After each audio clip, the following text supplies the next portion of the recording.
আপনি ফাঁসি নিতে গেছিলেন বা কী কী জন্য ঘটছে, আসলে ব্যাপারটা কি বলেন তো? এনারা আমার 2-3 বছর যাবৎ আমি আমার আম্মুর বিমার টাকা বা তারা ঘুরাই গেছে। আমার আম্মু অসুস্থ মানুষ, আর ইসলামী ইন্স্যুরেন্স কোম্পানি তারা আমাদের প্রতিনিয়ত হেনস্থা করতেছে। আপনি যখন আসতে পারবেন না, আমি হচ্ছে গিয়ে রিফাত, ওই সানির ভাই। হ্যালো, জি সানি আছে, আপনি কে? ওরা যে আমাদের ঘুরাইতেছে এটা হচ্ছে 1.5 বছর যাবৎ অলরেডি ঘুরাইছে। এরপরেও আমরা এর আগে যে কর্মদিবস ছিল ওই কর্মদিবসে আসছিলাম, আসার পরে ওরা একটা বলছে যে এরপরে কর্মদিবসে আসো। দেন আমরা আজকে আসছি সকাল দিক দিয়ে, এখন প্রায় সন্ধ্যা হয়ে যাচ্ছে, এখন পর্যন্ত অপেক্ষা করছি। ওদের যে ম্যানেজার ছিল, ম্যানেজার এখনও পর্যন্ত আসে নাই। আর ম্যানেজার হচ্ছে গিয়ে আরেকটা ভুল কাজ করছে, সেটা হচ্ছে আমরা এখানে বসে আছি, ওনার ছেলে বসে আছে, ওনার ছেলের সাথে কথা না বলে উনি জানে যে ওর মা খুবই অসুস্থ, স্ট্রোক করছে, ওর মার প্যারালাইসিসও হয়ে গেছে। ওর মার অবস্থা এতটাই ক্রিটিক্যাল যে ওর মার যা বুঝাবেন তাই এক কথা, আর বেশি চাপ নিতে পারে না, চাপ নিলে খুব বেশি অসুস্থ হয়ে যায়। ওনার ছেলের সাথে কথা না বলে 4 ঘন্টা বসায় রাখা ম্যানেজার গেছে ওর মার সাথে কথা বলে, মানে ওর মারে দিয়ে আমাদের সাথে কথা বলা দিতেছে যে আইসা পরে এরকম ধরনের, মানে ওর মারে বুঝাইছে। ঠিক আছে, কারণ আমার কথা হচ্ছে যদি আজকে ওর মার কোনো কিছু হয়ে যায় এটা দায়ভারটা কে নেবে? আমরা যে এতক্ষণ যাবৎ বসে আছি, ওনার কি মিনিমাম রেসপন্সিবিলিটি ছিল না যে আমাদের সাথে কথা বলার? এখন উনি কি বলতেছে? এখন উনি বলতেছে উনি আসতেছে, উনি বলছে যে আসতেছে। এখন আমরা বলছি যে আমরা এখানে আসছি, আমরা যতক্ষণ পর্যন্ত টাকা না পাবো ততক্ষণ পর্যন্ত এখান থেকে আমরা যাচ্ছি না। কোম্পানি রুলসেই চলে, টাকা দিয়ে যাওয়ার সুযোগ আছে থেকে অবশ্যই সিস্টেমটা কি ওটা আমি শিখি, তাহলে আমার টাকাটাও পাইলে তাহলে আমার মাধ্যমে আমার টাকাটা নেই। আচ্ছা আচ্ছা, একটা প্রশ্ন, আমার টাকা থেকে সমস্যা ছিল কি দেয় তখন টাকা পাইতে দিলে দিয়ে করে করে আপনার দেরিটা কি 3 বছর? 3 বছর হয়েছে। আচ্ছা 3 বছর বুঝলাম। আপনি গ্রাহকরাই বলেন যে আপনারা দিবা করেন, আমরা যেদিন ভাঙবেন ওর 1.5 থেকে 2 বছর করে টাকা দিই।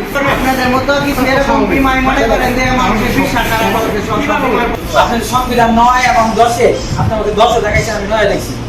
9 লেখা আছে যে সর্বনিম্ন 2 বছর চাইতে হবে, যদি অপরাধ হয় 2 বছরের আগে সেক্ষেত্রে আপনার ডোনেশন দিতে হবে। কেন 2 বছর এবং 2 বছর পরে আগে বাজেয়াপ্ত হয়ে যাবে। হ্যাঁ ঠিক, 2 বছর আগে বাজেয়াপ্ত হয়ে যাবে। শুধু আমার এই এক কোম্পানির জন্য না, বাংলাদেশে 5 বছর যখন আমরা চালাইলাম, আমরা যদি 5 বছর চালাই 14,169 টাকা প্রতি বছর, সেক্ষেত্রে আপনি কিভাবে তাহলে ডোনেশনটা 40% কাটলেন? এটা আমাদের দেখা আছে, আমার একই দেখা আপনাদের রুলসের ভিতরে আমার দেখা আছে। আমার টাকা আমি নিব, আপনার 1.5 বছর ধরে যে আমাদের ঘুরে গেছে আমাদের কোম্পানির সমস্যা আমাদের আপনি তো এটা করতে পারেন না। এখন আমরা কোন ভরসাতে, কোন বিশ্বাসে, কার বিশ্বাসে আপনাদের বিশ্বাস করবো? আপনারা আমাদের 1.5 বছর ধরে 1 টাকা দিতে পারেন না, 1 মাস বলাবেন না, এটা নিশ্চয় কে দিবে?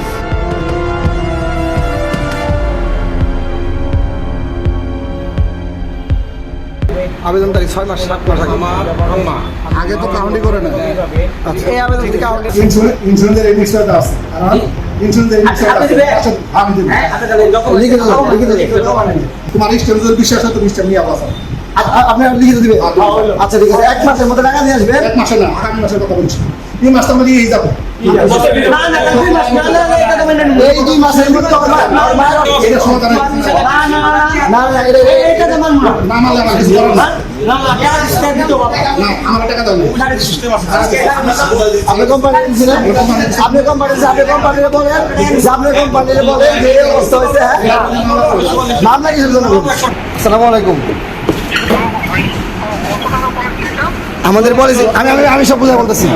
আমাদের কথা হচ্ছে আমরা টাকা জমা দিচ্ছি এই যাবৎ 73,300 টাকা।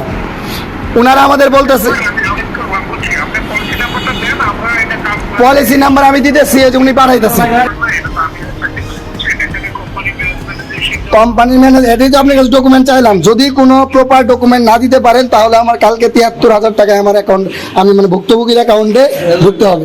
আসসালামু আলাইকুম, আমি রিফাত, আর ও সানি অনার্স 2nd ইয়ারে পড়ে।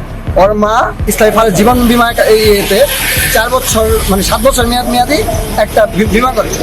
ওইখানে ওর মা 4 বছর চালায়, তারপর হচ্ছে গিয়ে ওর মা অসুস্থ হয়ে যাওয়ার কারণে সেটা চালাতে পারে না, যার ফলে ওর মা টাকাটা উত্তোলন করার জন্য আবেদন করে। আবেদন করার পরেও 1.5 বছর যাবত শুধু ঘুরাইছে, যে টাকাটা দেয় নাই। 1.5 বছর পরেও বিষয়টা আমাদের সাথে শেয়ার করে। পরে গত রবিবার আমরা ইসলামিক জামালপুর শাখায় যাই। যাওয়ার পরে আমরা প্রায় দুপুর থেকে ছিলাম ওইখানে, দুপুর থেকে রাত পর্যন্ত থাকার পরে এক পর্যায়ে কোনোভাবেই ওরা রাজি হইতেছিল না যে আমাদের টাকাটাই মানে ইমিডিয়েট দিতে পারবে না। দেন আমরা এটার বিরুদ্ধে একটু কঠোর হই। কঠোর হওয়ার পরে ইসলামী ব্যাংকের যে সিও ছিল উনি আমাদের আশ্বস্ত করেন যে একদিনের মধ্যে টাকাটা দিতে। একদিন পার হয়ে যাওয়ার পরে টাকাটা আসে, পরের দিন মানে গতকাল টাকাটা আসে। কিন্তু এখানে কথা হচ্ছে ওর মার যে জমাকৃত টাকাটা ছিল সেটা হচ্ছে ৭৩,২০০, আর ওর মারে টাকাটা ফেরত দেওয়া হয়েছে, যে গতকাল যে টাকাটা দেওয়া হয়েছে সেটা হচ্ছে ৪৪,০২০ টাকা। এখানে প্রায় ২৯,০০০ টাকার মতো ওরা নাকি মেইনটেনেন্স চার্জ কেটে রাখছে। তাদের কেন কেটে রাখবে? আমার প্রশ্ন হচ্ছে যে এত বড় একটা অ্যামাউন্ট যখন তারা মাঠ পর্যায়ে কাজ করে তখন কি তারা বলে যে আপনারা আমাদের ব্যাংকে টাকা জমান, যদি টাইম মতো মানে টাইম ফুলফিল না করেন তাহলে আমরা প্রায় অর্ধেক টাকা কেটে নিব? এটা তো আমাদের কখনো বলে না, কখনোই বলে না। আমার প্রশ্ন হচ্ছে একটাই, কেন এই ২৯,০০০ টাকা কেটে রাখা? 1.5 বছর যাবৎ ঘুরতেছি। পরে আমি এই বিষয়টি ছাত্র ভাইদেরকে জানাই। পরে আমার এই ছাত্র ভাইরা আমাকে সহযোগিতা করে। আর আমি ছাত্র ভাইদেরকে আন্তরিকভাবে অনেক অভিনন্দন, ধন্যবাদ জানাচ্ছি।